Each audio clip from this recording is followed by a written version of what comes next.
गुरु के साथ रह करके समय कमा लो। समय का मतलब आत्मा भी होता है।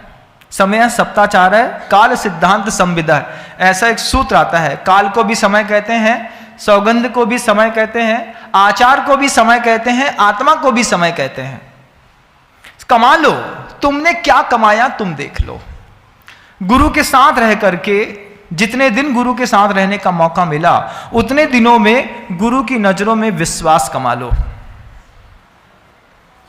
पूछना चाहते हैं आपसे, गुरु के सामने जिस तरीके से अपना प्रस्तुतिकरण करते हो, गुरु को तुम्हारे ऊपर विश्वास है कि नहीं है महाराज? और यह भी पूछना चाहते हैं कि कितनी बार तुमने गुरु के विश्वास का विश्वासघात किया है? क्योंकि विश्वासघात भी वहीं होता है जहां विश्वास होता है। आचार्य सिंह जी के सामने, मुनिराज श्री समय सागर जी महाराज के सामने कितने सारे लोग गृहस्थ आते हैं, बड़ी बड़ी बोलियां लेके चले जाते हैं।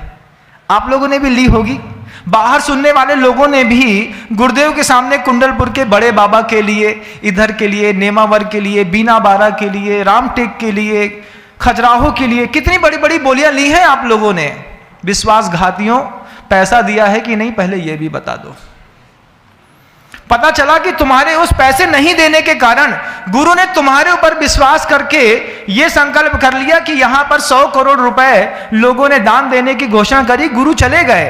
ये सोच रहे हैं कि श्रावकों ने वहां पैसा जमा दिया होगा, पैसा वहां पर आकर के व्यवस्थित रूप से आकार ले रहा होगा, और इन विश्वासघातियों ने 5-5 साल पुरानी बोलियां लेकर के गप करके घर के अंदर बैठे हैं। गुरु के सामने विश्वास कमाया तो है, लेकिन विश्वासघात कितना किया है ये देख लेना। और अभी भी लगता है कि 10-10, 15-15 साल पुरानी बोलियां लेकर के और हमने अभी तक दी नहीं है, तो कल से यहां पर उन पुरानी बोलियों का आगमन शुरू हो जाए तो मुझे विश्वास होगी कि यहां के लोगों ने गुरु की नजरों में विश्वास भी कमाया है।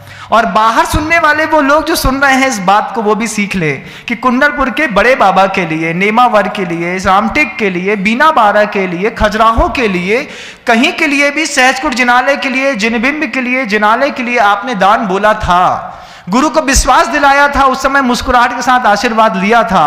आपने राशि जमा क्यों नहीं कही, मैं आपसे पूछना चाहता हूं।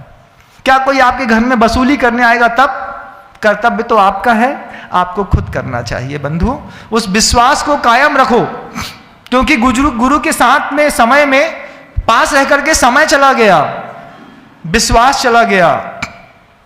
लास्ट में एक चीज और बचती है, सम्मान गुरु की नजरों में रह करके कमा लो। सम्मान कमा ले महाराज। क्यों?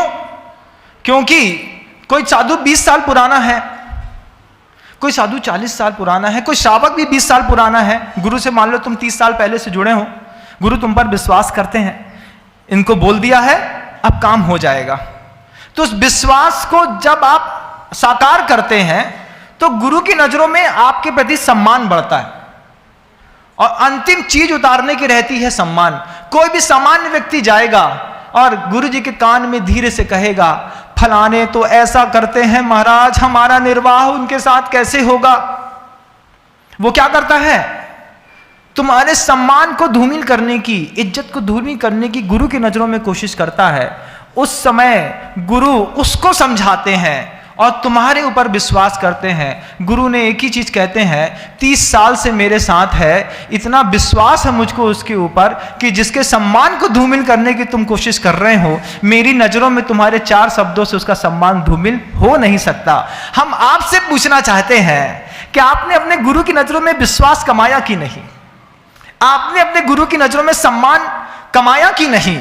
अगर कमाया है तो दुनिया में ध्यान रखना, दौलत बहुत छोटी चीज होती है। ऐसे तीर्थंकर की सत्ता प्राप्त, ऐसे पूज्य गुरुदेव की नजरों में हमने सम्मान कमा लिया, विश्वास कमा लिया, समय कमा लिया। इसका मतलब है कि हमारी पतंग कल भी आसमान में उड़ रही थी और आगे आने वाले अनंत काल तक आसमान में उड़ती रहेगी। बंधु,